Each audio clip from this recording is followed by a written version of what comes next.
Hey guys, welcome back to the Bucket Think Tank. So, for this comic chat, we've only got about 2 books, and I've actually been falling behind a bunch of other projects. So, you ever had a moment when you're writing something and it looks good, and then you go to record it and you're like, this is the worst thing ever? So, there's like 2 projects and I fall behind on that one, so we had to go back and start that. But anyway, us get to the comic chat. Alright, so, our first one is Dawn of DC's Adventures of Superman Jon Kent. Because I thought you'd go back to being Superboy, but I guess you can't really go like once you become Superman, you can't go back to Superboy. I guess you have to like rebrand yourself, and no one wants to rebrand Jon Kent.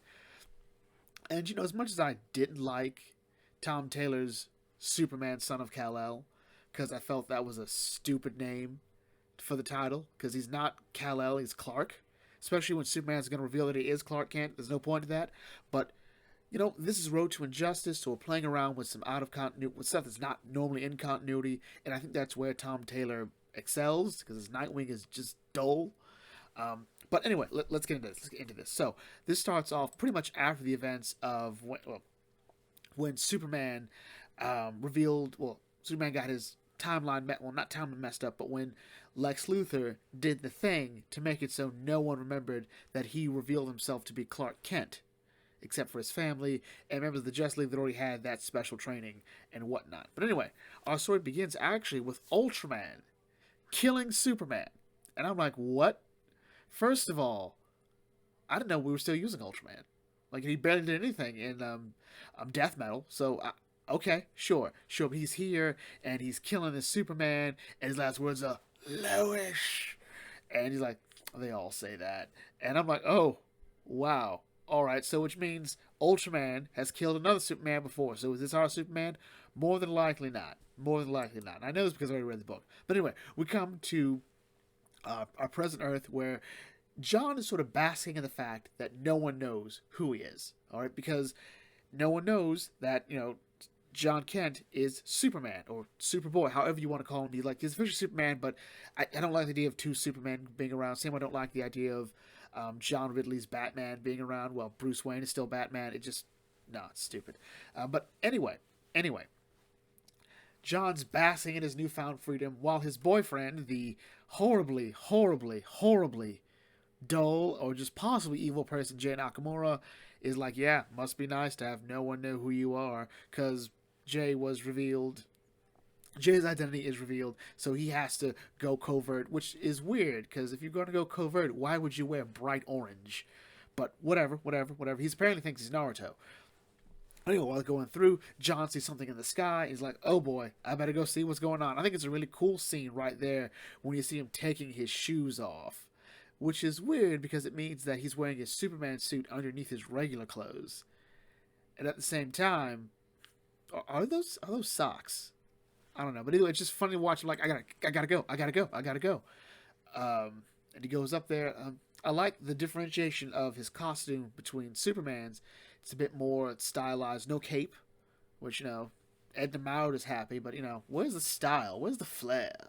It's a cape. But anyway, so we got a bunch of satellites falling down, and John's like, okay, I'll take them here. The Titans will get them in other places, and we're going in. He gets like a message from someone like, hey, dude, it's okay. We got this. I'll take care of this stuff in Germany. You go do you. And at the same time, there's like this power activating in John. He's like, what's going on? What's going on? Suddenly. Like, there's like this power growing in me. And usually quickly as it's there, it's gone. But a satellite is since interrupted from hitting him by Val-Zod, the Superman of Earth 2, which was actually a really good book. It wasn't a great book. It was a good book. I think the big problem is that we devoted like a whole, 2-3 volumes worth of At World's End, which is just them all failing to save their Earth from Darkseid. The beginning of Earth 2 was great, and I think Earth 2 Society was pretty good, but that World's End bit just lost me. But it's a really good, really fun story. Anyway, so Val-Zod introduces himself like, hey, I'm Superman from Earth 2. I got someone to vouch for me, Mr. Terrific, because Mr. Terrific did go into Earth 2 on the orders of Batman. It was weird, and especially if you go into like the Future's End story where there is a Mr. Terrific already, so it's already weird. That was also like the worst version of Mr. Terrific in Future's End, but we got Mr. Fair Play here, so I like it. So he vouches for Val-Zod, who was adopted into the House of El. And when when Earth 2 begins, he's revealed to, so he later inherits the mantle of Superman from Lois, if I remember. If I remember, I think it was Lois who gave it to him. And Lois is wild here. So anyway, Val-Zod has brought a friend, Red Tornado, and they're here to talk about Ultraman. Now, Ultraman is going through killing Superman, and Jon remembers Ultraman. He remembers because somehow, through no really properly explained way, Jon ended up in Earth 3 as a hostage of Ultraman and Superwoman, and he was tortured for a good number of years. So he spent a good number of years tortured by evil versions of his parents, which would explain a lot about why Jon seems a bit weird sometimes. But hopefully this is a story that gets him closure. He's going to face his abusers. But yeah, whatever. So he goes in. Lois is like, absolutely not is he going down there to stop Ultraman. And what's interesting is they don't want Superman involved because, well, he'll die. Like, apparently whatever Ultraman has planned, it will kill. It will kill Superman. So by default, it's going to kill Superman. So Lois is like, no, he's not going. You're not going to do this. And she's, Reginald's like, no, he has to do this. The only way to do this. I wouldn't ask. There's no other way. And Lois is like, well, who exactly are you, Red Tornado? And she reveals that Red Tornado is actually Lois Lane. All right. So, yeah, Lois Lane in Earth 2 became Red Tornado. It was actually like, what happened to the original trio, to the founding members of the Justice League, to the Trinity in Earth 2 was really sad, really messed up. Like, they all just died in one form or another, or just like horribly broken. And Lois is stuck there. That's actually where we get, I think, a better version of Thomas Wayne as Batman, a bit more of a flawed character, a bit less terrible than Flashpoint Batman. Also, some really interesting twists in terms of villains. But the comic ends with that reveal and that, hey, Jon is the one that has to come with us. So, ultimately, this is alright. Like I said, I'm a bit apprehensive with Tom Taylor. His Superman Son of Kal-El book was not that great for me. Did not endear me to Jon as a character. Maybe I was too attached to the previous Jon Kent. And at the same time, Taylor is working in the sort of atmosphere that Bendis created.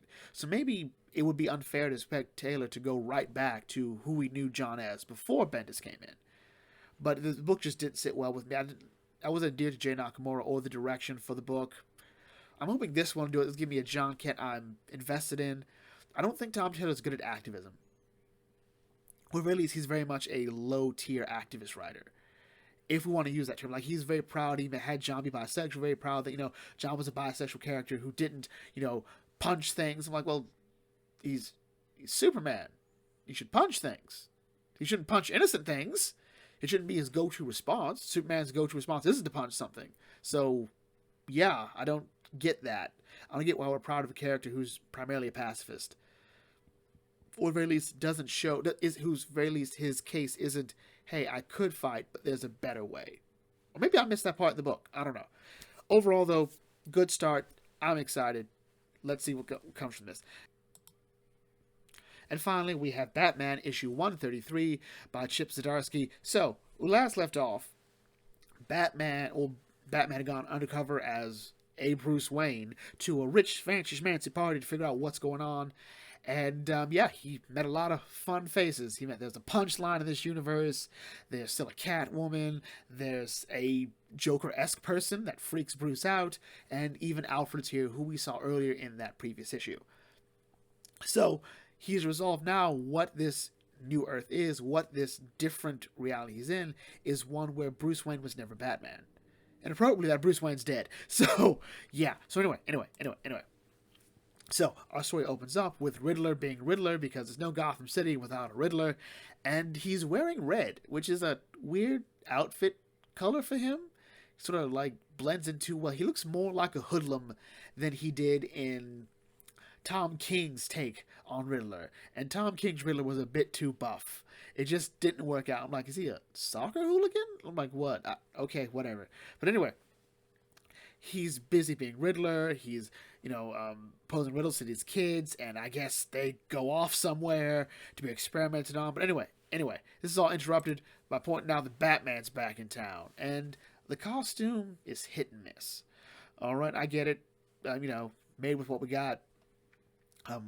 the pads, the football. Those are clearly football pads.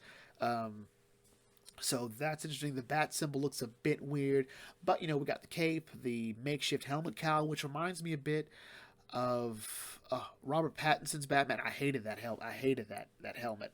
Um, but whatever. It does the job for the status quo we're in here, for the Batman of Tomorrow, as the issue calls itself.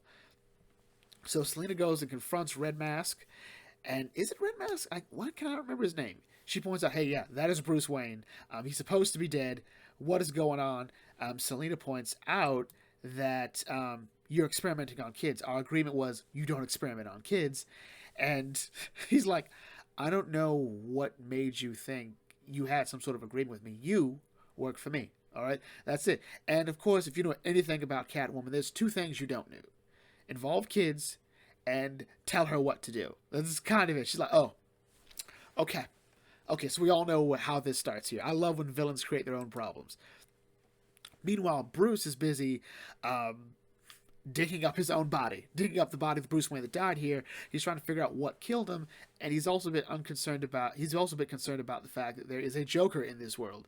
And the question is he Joker, or has he yet to be Joker, or is he never going to be Joker? Like, did the event that created Joker already happen? It is the idea here that a lot of these characters have missed their marks, so there was never a chance for Bruce Wayne to become Batman because he died or whatever. So he's contemplating that. So when he goes, while he's digging up, he meets Alfred. Alfred like, so this is what you're not gonna do, is dig up the body of Master Bruce Wayne. And Bruce is like, he's freaking out because remember, his Alfred on his Earth is still dead. So he's still not quite ready to deal with that. So he takes off the cowl, reveals like, hey, I am a Bruce Wayne from another Earth, and I know, I get it, but I need to dig this up, and I need you to trust me that the Alfred that raised me is just like you. All right, so it's an appeal to emotion, and you get that Alfred just isn't.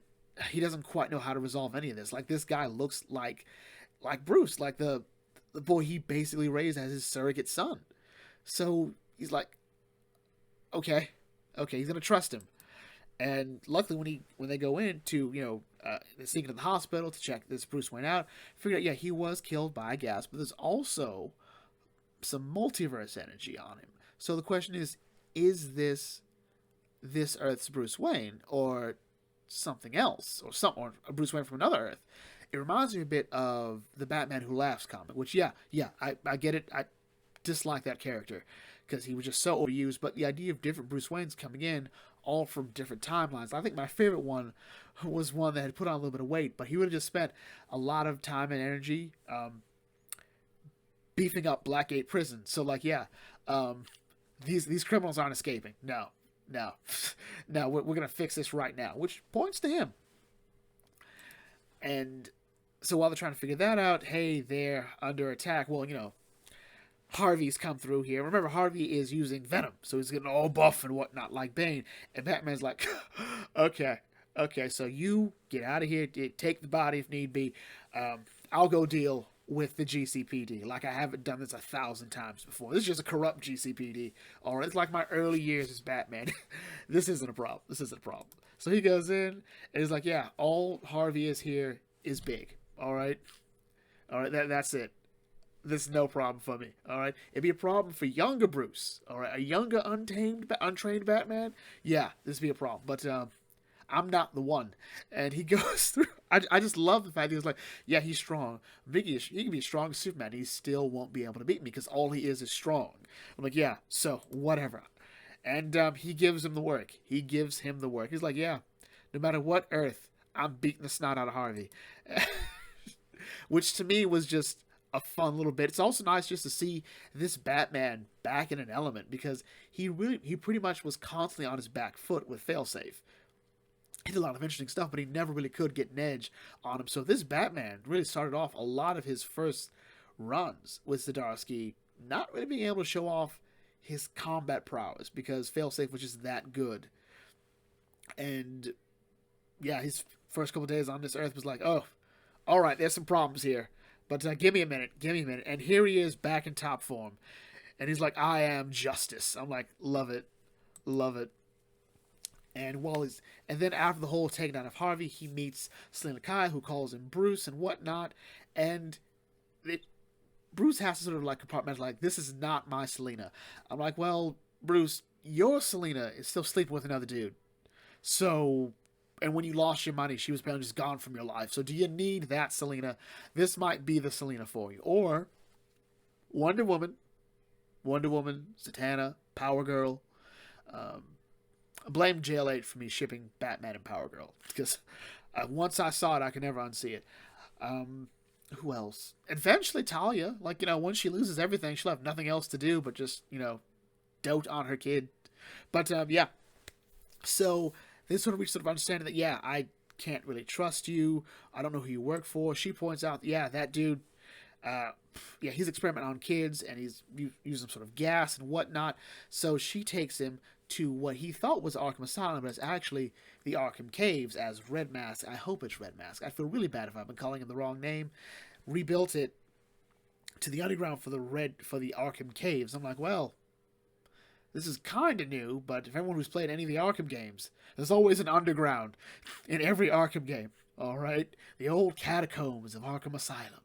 Underneath Arkham City lies old Gotham. And at some point in Arkham Knight, we went underground to deal with the man with the drill. Did that drill pierce the heavens? No, but just Jason being angry. And this is how the comic ends. Ultimately, this issue's alright. It's nice to see Batman sort of taking the initiative as Batman. We've seen a lot of internal dialogue from Bruce, seeing him reflect on how he's handled Tim and whatnot, as well as certain mistakes he's made, regardless of how he feels about this Earth and this new Alfred, this new Selena. Pretty much a whole new project from the begin with, and if this is Failsafe's plan, to send Bruce to an Earth where he can sort of reconnect with being Batman, that's interesting. That is interesting. I think a lot of people thought that the solution to this was for Batman to reveal this Bruce Wayne. We've revealed that's not going to happen. So, yeah, ultimately I think this was just I think it was a fun issue. I don't quite know what to expect when I saw Zdarsky was reading this. This isn't it, but it's still good. But I think I'll be able to judge it more probably in the next 2 issues. I think so, especially when I remember who this masked figure is. Because, like, this weird scene here, let's skip ahead. Okay, so there's the thing here, this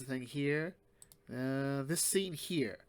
Alright, so, he's got some speed. Is this a speedster? Is there a speedster in Gotham City? Alright, because it's... I don't know, because I feel like this might be a Batman villain I'm not thinking of, and I'm going to feel real bad if it's someone obvious. I'm going to feel real bad. Everyone else has probably already guessed who this is. People have already guessed, like, it might be Deacon Blackfire and Black Mask, or... I don't know. But this here, to me, says it's not. We're possibly looking at a speedster. So is this Evil Barry? Evil Wally? Definitely not Jay Garrick. Oh, evil Jay Garrick would be so scary. Definitely not Reverse Flash. This is way too precise. I don't know. Overall, though, I think this was still a fun issue. And, again, I'm going to feel real bad if it turns to be someone obvious. I'm going to feel real bad. It was right in front of me. But anyway, I'm not the world's greatest detective, so who knows. Anyway, with that in mind, brings the video to close here. If you are new to the Bucket Think Tank, feel free to like, comment, share, subscribe. Check out some of my videos, and I'll catch you all later. This is Bucket Think Tank signing off. Thanks for watching. As always, may your fandom serve you well.